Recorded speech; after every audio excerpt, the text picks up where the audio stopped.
Hello students, welcome all of you once again at our online YouTube channel. Myself Anand Mishra, and today we are going to start the second section of motion in one dimension. तो आज के अपने इस lecture में motion in one dimension का हम लोग second part यहाँ पे पढ़ने जा रहे हैं, in which we describe completely about the distance and displacement. और आज के अपने इस लेक्चर में हम लोग डिस्टेंस और डिस्प्लेसमेंट को कम्प्लीटली यहाँ पर डिस्क्राइब करने वाले हैं. तो चलिए स्टार्ट कर लेते हैं. The first topic that is distance. तो यहाँ पे जो हम लोग पहला टॉपिक पढ़ने जा रहे हैं वो है डिस्टेंस. तो डिस्टेंस से आप क्या समझते हैं? What mean by distance? The actual और total length of path travelled by या covered by any object are said to be distance. किसी भी ऑब्जेक्ट, किसी भी बॉडी के द्वारा जो टोटल या एक्चुअल लेंथ होता है पाथ का, जो कि उसके द्वारा ट्रेवल किया जाता है, उसको हम लोग बोलेंगे distance. And the distance is given as, अगर हम लोग यहाँ पे डिस्टेंस के लिए फार्मूला देना चाहें तो हम लोग लिख सकते हैं कि distance is equal to speed into time. तो स्पीड इनटू टाइम हम लोग लिख सकते हैं कि distance is equal to speed into time. यहाँ पे कुछ इसके बारे में इंपॉर्टेंट बातें हैं जिनको हम लोग डिस्क्राइब करेंगे. तो first fact is that it's unit. इसका यूनिट की अगर हम बात कर लें तो distance is measured in metre, centimetre. अगर हम एमकेएस सिस्टम में की बात करें तो उसमें मीटर में, सीजीएस सिस्टम में सेंटीमीटर में, तो इस तरीके से किलोमीटर वगैरह में भी हम लोग डिस्क्राइब कर सकते हैं. फिलहाल हम लोग एमकेएस सिस्टम में मीटर इसका यूनिट इस्तेमाल करते हैं.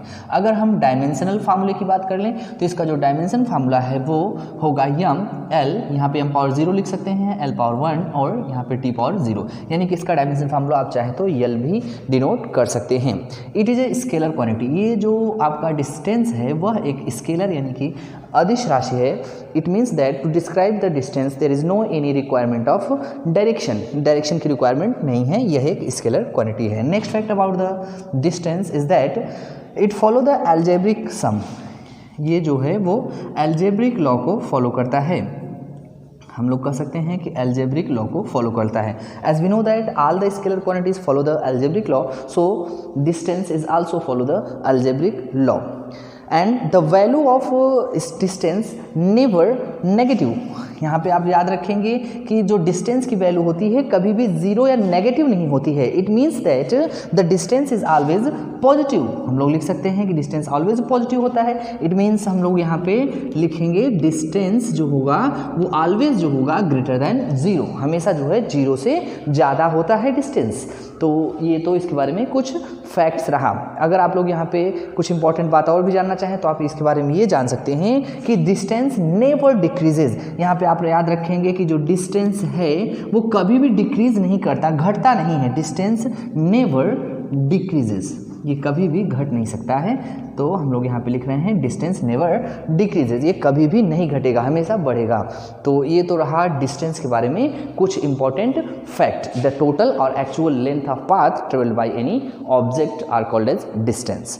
Now the second term is displacement. जो हम लोग दूसरा टर्म आज डिफाइन करने वाले हैं वो है डिस्प्लेसमेंट. तो चलिए हम लोग यहाँ पे डिस्प्लेसमेंट को डिफाइन कर लेते हैं. डिस्प्लेसमेंट क्या है? The shortest distance between initial and final positions are called as displacement. Initial और फाइनल पोजीशंस के बीच की जो शॉर्टेस्ट डिस्टेंस है उसी को हम लोग यहाँ पे डिस्प्लेसमेंट के नाम से जानेंगे. या फिर हम लोग ऐसे भी कह सकते हैं कि द चेंज और difference in the position vector of any object are called as displacement. किसी भी ऑब्जेक्ट का जो इनिशियल और फाइनल पॉइंट्स के जो पोजीशन वेक्टर हैं उनमें जो चेंजिंग है उसी को हम लोग यहाँ पर डिस्प्लेसमेंट के नाम से जानेंगे. तो एक बार फिर से हम लोग डिफाइन कर दे रहे हैं आपके लिए कि the difference in the position vector of any object moving from one place to another place are called as its displacement. तो हम लोग इसको डिस्प्लेसमेंट बोल सकते हैं. यहाँ पे अगर हम इसके लिए फॉर्मूला यूज करना चाहें तो हम लोग लिख सकते हैं कि displacement is equal to velocity into time. Velocity into time हम लोग यहाँ पे लिखेंगे displacement is equal to velocity into time. Unit की बात कर लेते हैं तो इसकी भी यूनिट जो है वो मीटर ही निकल करके आएगी, या फिर आप सेंटीमीटर और भी यूनिट इस्तेमाल कर सकते हैं. डायमेंशनल फार्मूला भी सेम एज स्पीड के जैसा रहेगा, यानी कि यहाँ स्पीड नहीं, डिस्टेंस के जैसा रहेगा, यानी कि इसका डायमेंशन फार्मूला हम लोग लिख सकते हैं m power 0 l power 1 t power 0।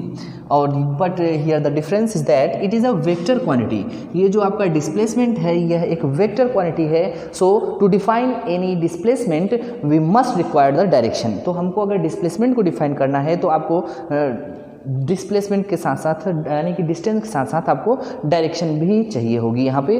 तो नेक्स्ट आते हैं कि all the vector quantities do not follow the algebraic law, it follow the special law which are called as the vector law. So it is also follow the vector law. तो ये भी जो है वो vector law को follow करेगा, follow vector law, vector law को ये फॉलो करेगा। तो नेक्स्ट फैक्ट अगर हम लोग बात कर लेते हैं यहाँ पे, तो जो डिस्प्लेसमेंट है it may be positive, negative और zero. Here no is any restriction that for the displacement. So हम यहाँ पे लिख सकते हैं कि मे बी पॉजिटिव, नेगेटिव और ज़ीरो। ये पॉजिटिव, नेगेटिव या ज़ीरो भी हो सकता है। और यहाँ पे जो इसके बारे में सबसे इंपॉर्टेंट बात है वो ये जान लीजिए आप कि जो डिस्प्लेसमेंट है वो डिक्रीज कर सकता है। If the body returns towards the initial position then the displacement is also decreases but the distance not decreases. यहाँ पे आप याद रखेंगे अगर हमारी बॉडी जो है इनिशियल पोजीशन की ओर शिफ्ट हो रही है तो हम लोग कह सकते हैं कि जो डिस्प्लेसमेंट है वो डिक्रीज करेगा। तो हम लोग लिख सकते हैं कि displacement decreases, displacement decreases, decreases. और ये डिक्रीज कब करेगा? जब हमारी बॉडी जो है वो इनिशियल पोजीशन की ओर शिफ्ट होगी तो डिस्प्लेसमेंट जो है वो डिक्रीज करता है। तो that's all about the definition and some important facts related with the distance and displacement. Now we are explain the distance and displacement with the some examples. तो अब हम लोग जो है इसको कुछ एग्जाम्पल्स के माध्यम से डिस्टेंस और डिस्प्लेसमेंट को कैटेगराइज करेंगे या इसमें डिफरेंस को देखेंगे। तो चलिए हम लोग देख लेते हैं यहाँ पे।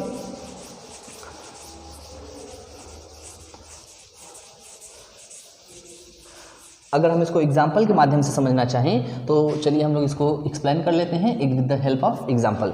तो let us suppose a body moving from point A, initial point, to point B.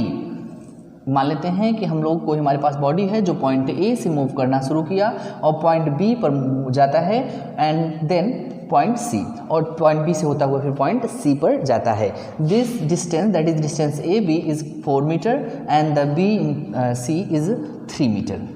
Then the distance, अगर हम लोग यहाँ पे डिस्टेंस निकालना चाहें तो डिस्टेंस क्या है? द एक्चुअल और total length of path. So 4 metre plus 3 metre, तो डिस्टेंस जो आएगा वो आएगा A B plus B C. It means that 4 metre plus 3 metre. तो हम लोग यहाँ पे लिख सकते हैं कि टोटल डिस्टेंस जो ट्रेवल किया जाएगा पार्टिकल के द्वारा वो है 7 metre. But if you want to displacement from A to C, अगर हम लोग इनिशियल और फाइनल पॉइंट्स के बीच का डिस्प्लेसमेंट देखना चाहें तो we must obtain the shortest distance between A and C. तो हमको ए से सी के बीच का जो शॉर्टेस्ट डिस्टेंस है वो देखना पड़ेगा। तो ए से सी के बीच का शॉर्टेस्ट डिस्टेंस आपके सामने है जिसको हम लोग पाइथागोरस थ्योरम से निकाल सकते हैं। पाइथागोरस यहाँ पे हम लोग लिख सकते हैं कि डिस्प्लेसमेंट इज इक्वल टू ए सी, और ए सी को हम लोग कैलकुलेट कर सकते हैं। कैसे कैलकुलेट करेंगे? पाइथागोरस थ्योरम लगाएंगे तो आपको मिल जाएगा A B square plus B C square. तो आप लोग यहाँ पे वैल्यू रख करके सॉल्व करेंगे तो 4 का स्क्वायर करेंगे आपको 16 मिलेगा, 3 का स्क्वायर करेंगे 9 मिलेगा, इसको सॉल्व करेंगे तो 125 या 5 मीटर आएगा। तो आप देख रहे हैं यहाँ पे कि जो एक्चुअल या टोटल लेंथ ऑफ पाथ है जिसको हम लोग भी डिस्टेंस बोलेंगे, और जो शॉर्टेस्ट डिस्टेंस है between initial and final point उसको हम लोग यहाँ पे डिस्प्लेसमेंट बोल सकते हैं। That's the example number first. Late us suppose another example that is example second. मान लेते हैं इसका दूसरा एग्जाम्पल। अगर दूसरे एग्जाम्पल में हम लोग यहाँ पे डिस्क्राइब करना चाह रहे हैं तो दूसरे एग्जाम्पल में मान लेते हैं कि हमारे पास कोई सर्कुलर मोशन है।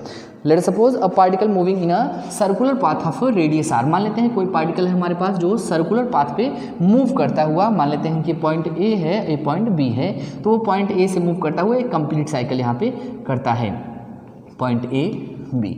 तो इस तरीके से वो एक कंप्लीट साइकिल करता है। फॉर अ कंप्लीट साइकिल अगर आपसे डिस्टेंस पूछा जाए, फॉर अ कंप्लीट साइकिल अगर डिस्टेंस पूछा जाए तो डिस्टेंस कितना होगा? अगर वो पॉइंट ए से चला और फिर से रिटर्न होकर के पॉइंट ए पर ही आ गया तो जो डिस्टेंस होगा वो चला जाएगा इज इक्वल टू सरकमफरेंस।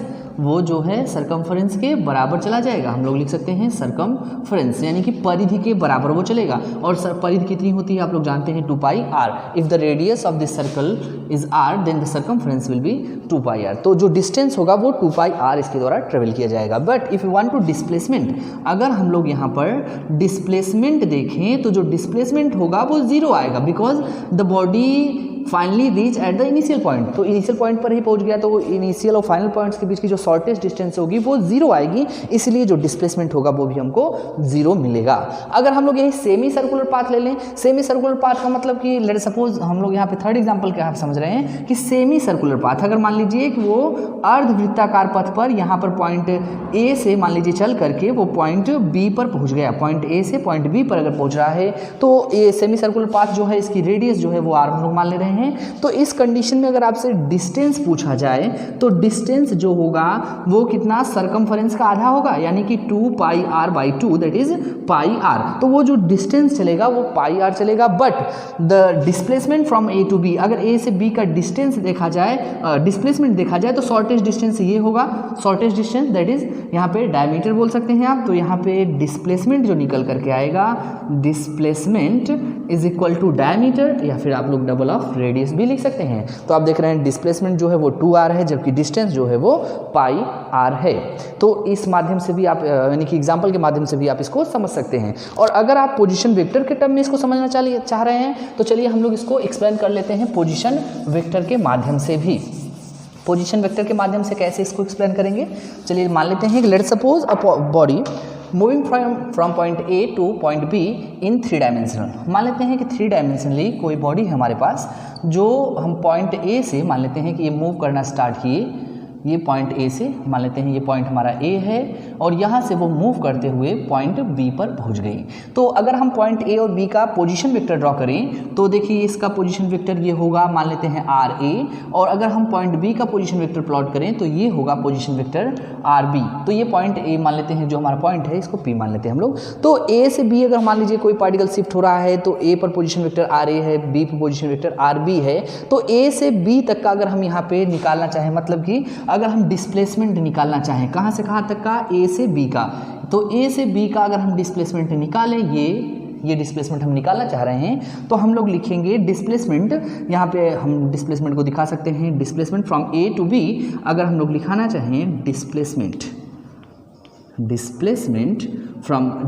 कितना आएगा from A to B displacement जो आएगा वो आएगा R B minus R A. आप लोग वेक्टर एडिशन या वेक्टर सबसेक्शन पढ़े होंगे तो उसमें आप निकाल सकते हैं R B minus R A denotes the A B. यहाँ पे जो डिस्प्लेसमेंट होगा वो क्या होगा, ए बी होगा, जिसको हम लोग आर बी माइनस आर ए से डिनोट कर सकते हैं। और अगर इस कंडीशन में आप डिस्टेंस चाहेंगे तो जो डिस्टेंस होगा वो कितना होगा कि डिस्टेंस जो होगा वो ए पी बी, जो ये पूरा total actual length of path है, यानी कि ए पी बी ये जो होगा आपका डिस्टेंस होगा और ए से बी तक ये डिस्प्लेसमेंट होगा। तो विद द एग्जाम्पल भी हमने डिस्टेंस और डिस्प्लेसमेंट को डिस्क्राइब किया।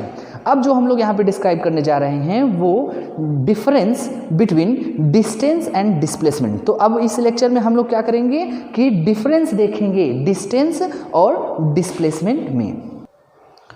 तो चलिए देख लेते हैं, हमारी हेडिंग है difference between distance and displacement. तो there are following difference between the distance and displacement. इसके लिए हम लोग क्या करेंगे, एक कॉलम बना लेंगे, पहले एक तरफ डिस्टेंस और एक तरफ डिस्प्लेसमेंट लिखेंगे।